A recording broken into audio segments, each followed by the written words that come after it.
Hello, everyone. My name is Mateusz Duda, and I'm working as a sales engineer in Bakatech.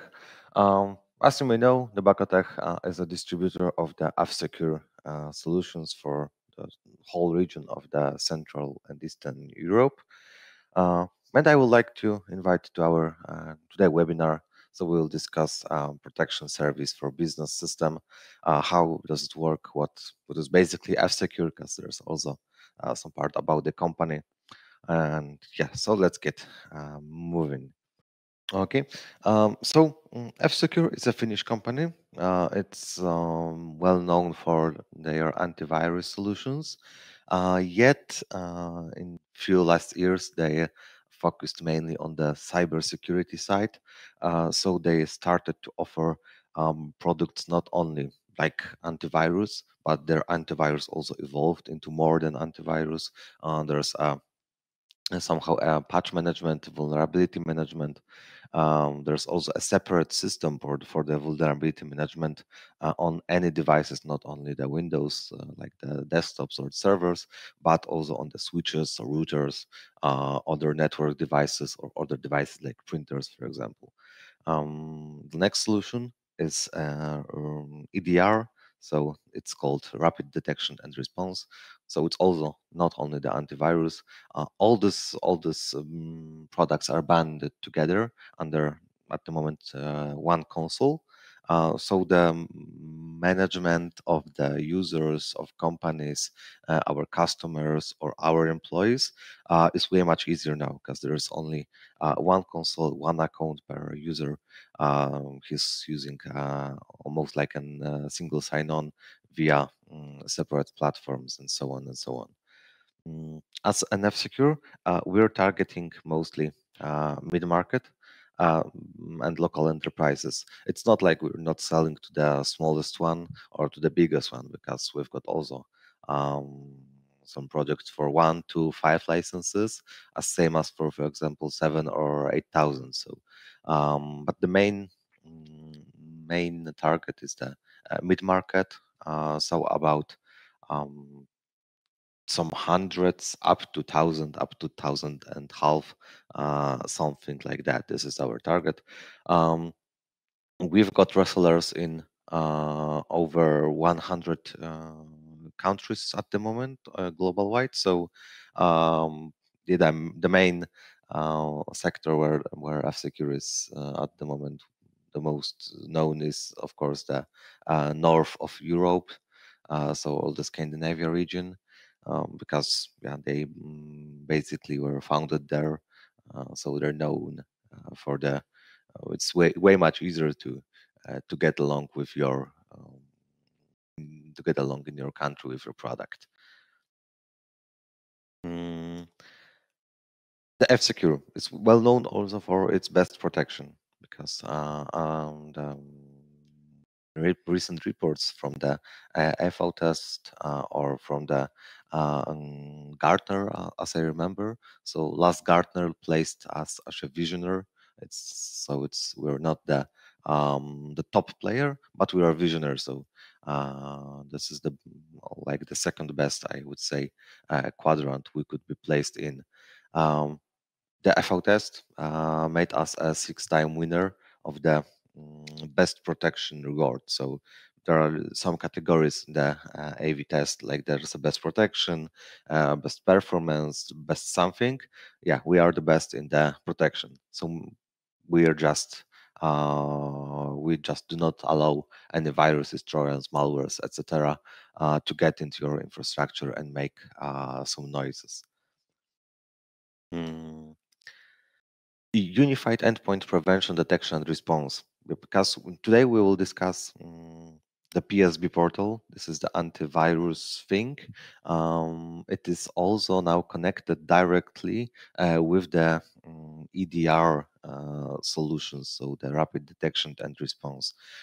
Those two products can be bundled as one, and it can operate as one. So under one console, you will also see the informations from the other product. So, for example, some attack was detected, like the The antivirus part did not detect it because it was not a virus. But for example, an attack that was using, I don't know, certutil and the PowerShell commands was executed somehow, and we can then perform some actions using the other portal. So you can, I don't know, change the firewall rules to prevent those attacks in the future, for example, by blocking ports or by blocking specific IPs to which the attack, to which the program was trying to reach. We can change the security settings to not allow, for example, launching of programs from, I don't know, the temp folder or downloads folder or from the pen drives, like, or the external disks, etc. And on the other side, while checking out our antivirus system, we will directly see if any computer has encountered a threat, there was something not right, because not every threat is an attack from the outside. So um, not every threat is like a dangerous form of attack that was prepared by the hackers that want to harm our company. The threats also are the inside threats. So mm, many of the detected anomalies in our environment, I would say, they are created or triggered by the local users or local administrators. So, for example, changing the security settings, scripts that changes the firewall state, for example, turning it on or turning it off. Yeah, this may be considered as an internal threat or internal attack. And antivirus would not detect it because it's something that's administrators doing. He's basically writing a command in the PowerShell, and this is not a malware, so the antivirus has nothing to deal with it. But the RDR will detect it. Mm, as an unified endpoint detection, I mean that we can band under the protection service for business console all our endpoints and servers we want to protect. So for computers, we are supporting the Windows, Mac, OS, of course, Linux now. For the mobiles, we support iOS and Android devices. So there's also um, can secure our mobile devices by antivirus or by VPN solution. That depends on our needs, basically. Also, we can now protect servers. So Windows, Linux, and Citrix servers are also supported. So with patch management and advanced threat protection. So there's like lot of systems that we support because even for the Linux distributions, we support Ubuntu, like Fedora, Debian, OpenSUSE, I don't know, Mint, for example. So there's a lot of distributions, even those less known, that we actually support. So everything, almost everything can be protected from under one web console. The management portal, as you can see on the slide, it's a completely web-based management portal. So all the management is in the cloud. You just need to log in via the web browser to the specific address like emia.fsecure.com. And you can manage your company. As a partners, you would also have an opportunity to manage the customers that is buying the solution for you, because we're selling the PSB in two different ways. There's a company managed, so it's a sell, and the customer is protecting himself. He's setting up his security settings on his own, or we can sell the solution as a partner managed. So the partner, the customer is linked to the partner console. The customer can have his own account and see his own data in only his console, but the partner has the visibility of all the other consoles that are under his main console, I would say, so he can manage all his customers that agreed on this contract. He can help them with the security settings, with I don't know, even with the alert management. If you would sign a contract like this, that you take the responsibility of alerting, for example. And then you're as a partner, it's not selling only the solution, it's selling more like the security security integrations or security management solution, not only the FSecure, but adding your um, own resources, for example, the IT department, so they will get along with the customer, they will protect him. You can make um, a fine solution above the FSecure. Okay, that's not all, because we're going now for the web console. I will show the slide on the end of our presentations, but let's get now for the console. As I said, the console is completely web-based, so through the EMEA PSB fsecure.com, we can log into the to our console. The management of the partner levels and the customer levels can be seen here. I'm right now at the Bakotech lab. So if I will click it, I can see all the customers, all the partners that are under me. So I can manage them basically from just changing the console from the lab to the other and then back to the lab. And yeah. Mm, so there are two main tabs that we will be interested while managing actively the console. These are the device tab and the profiles tab, because reporting, alerting, etc. It's like configure and forget. So going to the reports, for example, and going for the infections, I can basically configure the alerting configuration. Okay, send the emails to blah blah blah Mateusz Duda when something was blocked, or name stop, and etc. I'm setting it up, and I can forget, because I do not need to do any changes here then, except the email recipients if someone gets fired, for example. So I do not want to so emails will not go to his account. I'm changing the engineer for the solution. Basically, once we set up the alerting, the reporting, then we basically can forget about it. As I said, the devices and the profiles.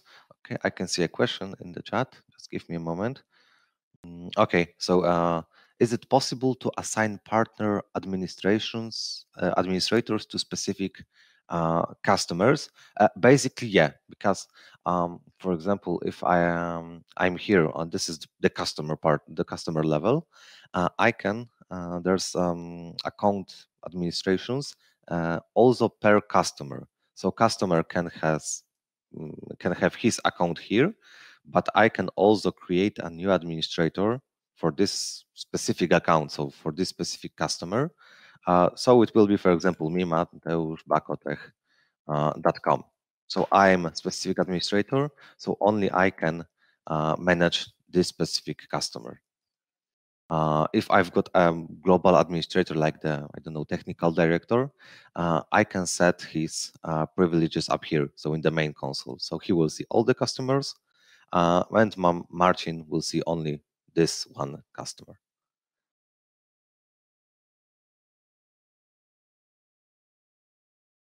Okay. Yeah, thank you also. Okay, so next one, the devices. From the devices, we can see all the informations about the computers that are that agents are installed on. So I've got, for example, my computer here. I can see the connection with the rapid detection response is active at the moment, because there's the integration in here. So I can see it's active. I'm getting monitored actively in real time. The malware protection is enabled, firewall enabled, up to dates, yeah. And my profile that is assigned, it's a cyber guide. The profile is basically a policy that is applied on the endpoint. So you can launch programs like this and this. The malware is scanning files that and something like that. So the profile is a set of rules that protects us actively. I will show the profiles in a few minutes. Mm, there are also categories that I can change from. So there's overview, malware protection, the automatic updates, central management. For example, in the central management, I can see which devices are active when they will last online, for example. So I can see from the August that some devices were just offline for a week or more, and it will also be seen on the reports page, because the reports page show us the active devices, inactive devices, the devices that were not reporting for like 7 days, the devices with threats, etc., as a graphic reports. And if we would send the reports on mail, it will be also available in um, the Excel one format. Also, if the customer has got Active Directory, and there's an automatic integration with the Active Directory. So after clicking all devices, I will see the list of the basically my tree in the Active Directory schema. So I can see that there's Bacotech and Tech. If I would click the Tech group, I would see my computer in here. If I would go for another company like Csoft, I will see the other computer that is in the group. So the integration is automatic. So we don't need to do any LDAP integrations or to redirect some ports on our firewalls. So because the console needs to communicate. No, there's all the most secure way, and the parameters are getting written from the computer settings. So we just need to we don't need to care about the security stuff in here. After going on a specific device, for example mine, I can see in my profile that I could also see from the main page. And the stuff with profiles is also somehow good in that way that everywhere that the profile name is visible and it's clickable, so it's blue. After I would click it, I will go for the editing the policy. So I can now edit the policy. I did the general settings, real-time scanning, some exclusions, inclusions, etc., etc. So I can edit the specific profile based on the specific needs of our employee. Mm, Also, I can see the operating system that is on this machine. It's the 2004 version, because it's 9.041. The DNS names, the IP addresses I am actually working on. So those are IP addresses of the cards that were detected on the endpoint. So there's a lot of, because I've got a lot of cards like the VMware cards, the VirtualBox cards, etc. So this is my main IP, and it is also shown in here. So 10.0.10.122 on, of course, the 24-bit mask. From this page, I can also see all the security settings. If every security, I would say, module is enabled or it's disabled. If it's disabled, so why it's disabled. If it's enabled but has some problems, it will be also shown here. For example, with the software updates, I can see when the scan was performed, when the last installation was performed. So it was on the 31 of August. It will probably be today also at noon. Um, I can see that are some security updates that awaits on this specific workstation, so I can install it. If I would go for the select updates and install, I will be redirected to the panel that will show me what updates I do not have right now.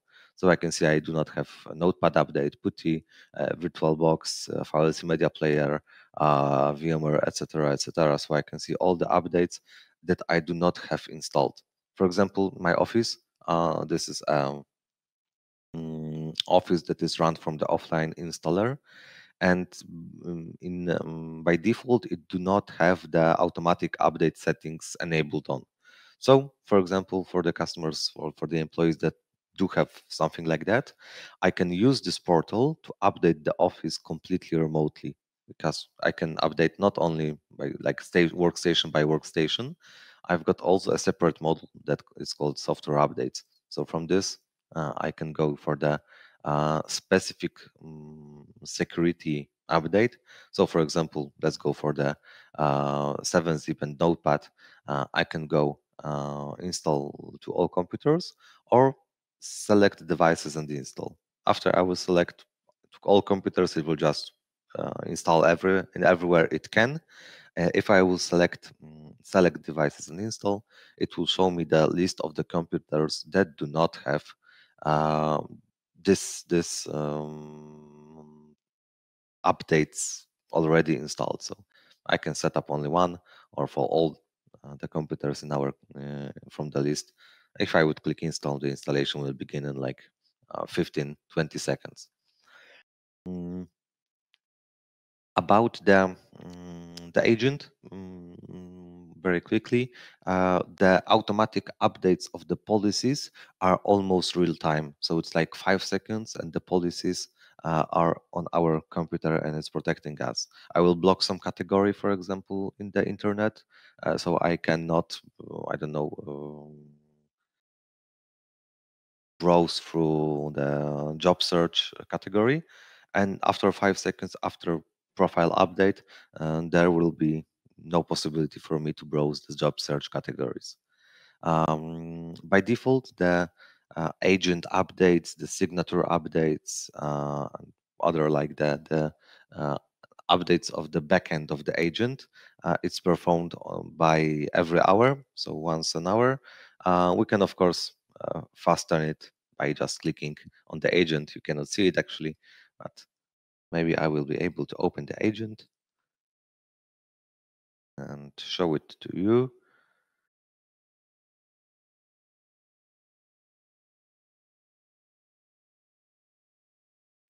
Okay, it's unfortunately in Polish language, but basically there are the update section, and it's the button is check now. So I can go for check now, checking. Okay, it's up to date. No updates were necessary. Last one thing, the profiles. So the profiles are the heart of the system, because they are basically giving us the overview of what is scanned, what can be performed on the computer, and um, other stuff like this. We have got several categories, because it's basically each category is each module in our system, except of the general setting, of course, because they're just general settings. So in general settings, we can set up a proxy, for example, so a tamper protection. So if someone can and uninstall an agent from the endpoint with or without providing a security password, etc. Early access to client software. I've got it enabled because it's like the my profile for myself. So uh, if something would be not right, I will know it earlier than the whole, for example, our company. So if there's something not right, I will get along with it, and then if someone's got the same problem after several weeks when the official version is launched, I can just help him because I know the experience from my troublings. Then the real-time scanning, what is being scanned. Mm, what is being scanned, what files. So I can just set up all files. So do I have got some inclusions, exclusions, what action I do perform on infection. So for example, here's an automatically action is quarantine. Do I protect the host file? Do I scan network drives? As I said, excluded and the included, of course, stuff. And there's a deep guard, I would say, AI system, because DeepGuard is the core of the real-time scanning. So it needs to always be enabled. Just please do not disable it if you have got a PSB, because um, it detects. It detects. I would say the 90% of the threats that are actually can hurt us, because this is the behavioral mechanisms, the AI mechanisms that learns our company, that learns, for example, the specific guy on the endpoints, that he's doing the scripts like that, he's doing actions like that, and it detects the threats with I would say minimal false positives ratio. Okay, the next section, manual scanning. It's basically the same as the real time. We're just setting the same settings for the manual. So, for example, from the right click and scan, or for the scheduled scan. So, scan on Monday, Tuesday, and Friday on this and these hours. So, those are the same settings. So, excluded objects, excluded files, what to do after infection, ask, quarantine, etc. So those are the same settings. The browsing protection. This is the protection that applies, as you may know, on the firewalls or in the unified threat management systems. There are sometimes systems like web blocker, for example, or I don't know, for example, WebSense is providing such a security. Some proxies are providing this type of security. So filtering the request to a specific site that is under a category of the, this, so abortion, adult, the drugs, gambling, games. So basically, here are over 30 categories that are the categories we want to block. So you will not find the government and information services, etc. Here are only the categories that you want to block. So the games, the gamblings.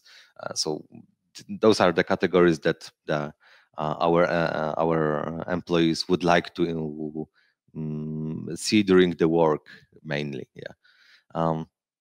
Also, we can block the request by the reputation. So, for example, if the site we want to access is suspicious, is harmful, or it's very dangerous, it can be just blocked because the reputation of the site is not good enough to see it. The next thing is a completely remote firewall management. We're integrating with the Windows firewall, so we're setting the rules on the Windows firewall, but in, I would say, much easier form, because we're just setting some the base settings. So which firewall profile we want to use. So do we block a connection? So there are the settings that may be useful in the local environment. So allow unknown outbound connections. So for example, all our local systems may be unknown for the FSecure, especially in the first day of using the product. So we can just turn on this option. Uh, and on the last, there are the firewall rules for the Windows firewall. So after clicking on the rule, I would see the action allow when the traffic is out on the protocol TCP to the specific address, from the specific address to the specific address, on ports, local ports, on ports, remote ports. If a service name or application path is using these ports, we can specify like that. So this is the basically the Windows creator, but in the way much easier form, and it's completely centralized. So we do not have the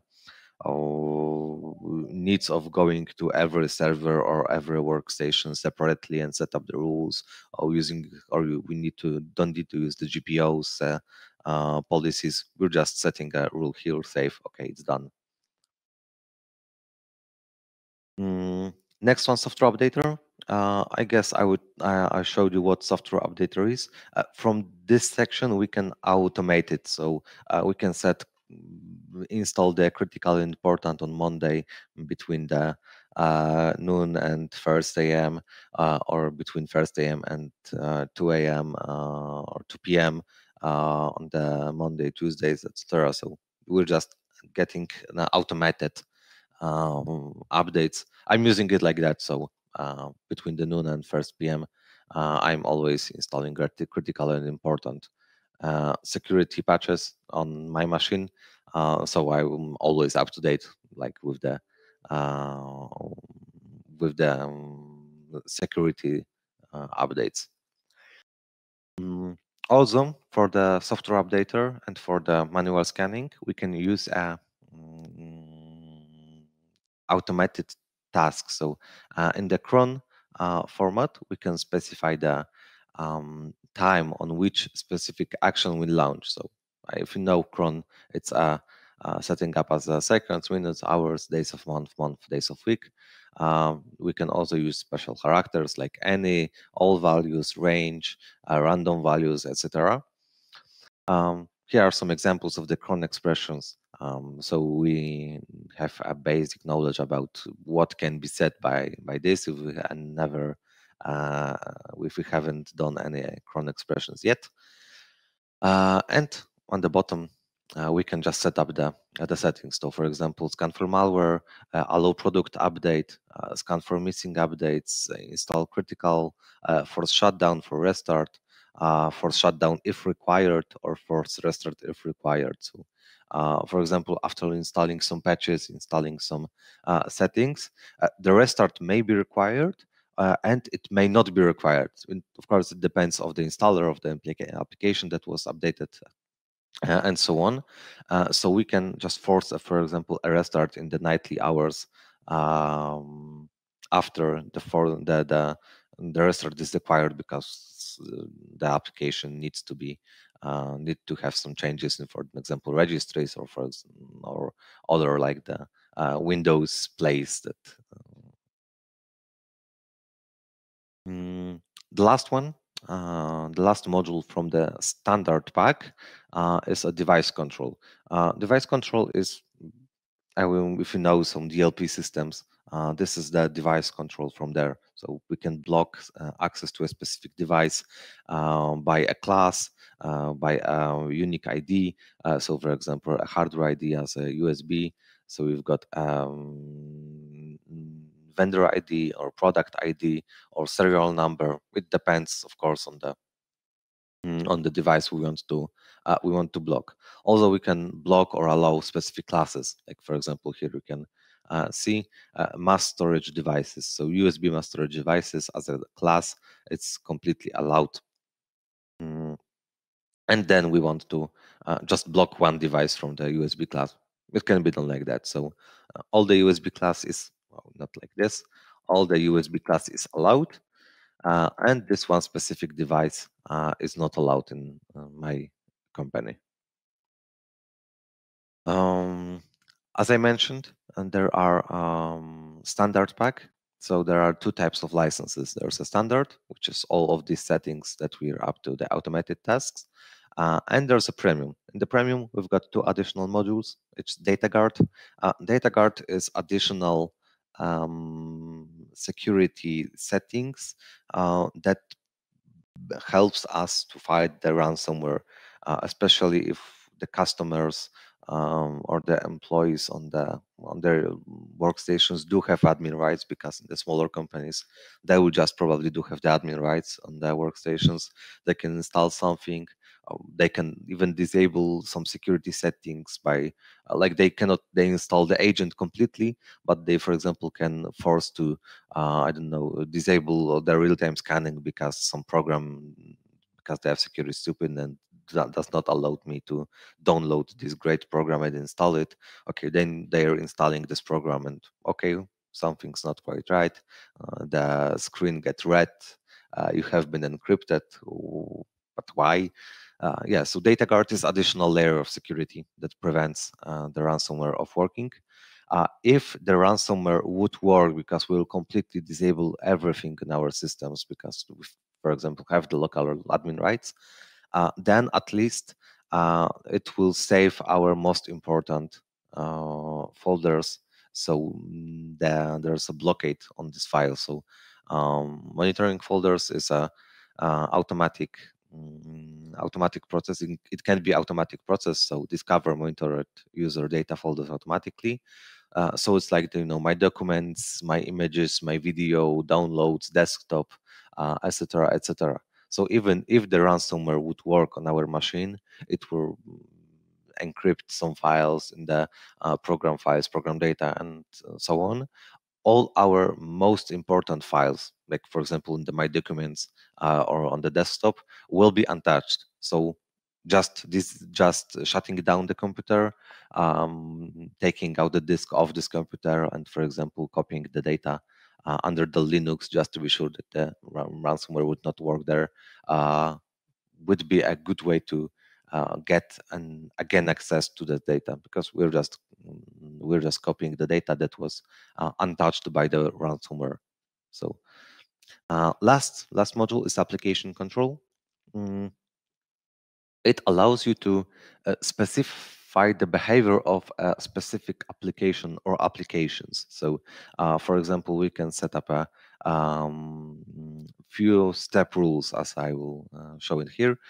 For example, if the parent path of a application is a program files Microsoft Office, so it's an Excel, WinWord, the PowerPoint, the notes, all the Office packet, and one of those programs, for example, Excel, would try to run the command line that contains CMDX, or we can set up here another rule like the PowerShell X, or for example, PSX, PS1X, something like that. Depends, of course, what rule we would set up here. This can be completely blocked, because we don't want to run some strange scripts that runs external programs from the Microsoft Office pack, because it can be a Visual Basic macro that would run the PowerShell, which will run the certutil, which will download the file, compile it, and yeah, there's an ready recipe for an attack for our company. Also, we can use it as a way, for example, if I would add some exclusions, and I can say file access. If the parent, for example, path contains, let's say, Google Chrome, of course, we can set up a program files here, for example. Yeah, if the parent program, so it's a Google Chrome, would try to access some files that are our, for example, most important files. So the target path contains, I don't know, let's say it can be / QNAP or TANT. We can set up the rule like this. So the Chrome would not have access, so would not have file access of the QNAP important. So everyone that will try to even I would say not intentionally access this file, so attach it to the Gmail and send it, get it on the, I don't know, some external resources like Easy Upload or SendSpace. Yeah, they will just be not allowed to do such an action, because it's just a prevent rule that blocks them from doing this action. Okay. Well, I would say that's everything for today. Thank you for your attendance. If you have got any questions right now, you can feel free to ask them in the attendee chat in the animating window. You can see my contact details here on screen. So mateusz.duda@bakotech.com. It's also there's also a shorter address, so md.@bakotech.com. I will send it on chat so uh, everyone can see now my mail. If you've got any questions, any problems, you're using PSB, you would like to use it, you want a trial so we can test it, or your customer is interested in, just let me know. We will generate the trial. We can make a presentations for them anyway. I think. Okay, thank you once more for today. I see there are no questions, so have a nice day, have a nice week, and goodbye.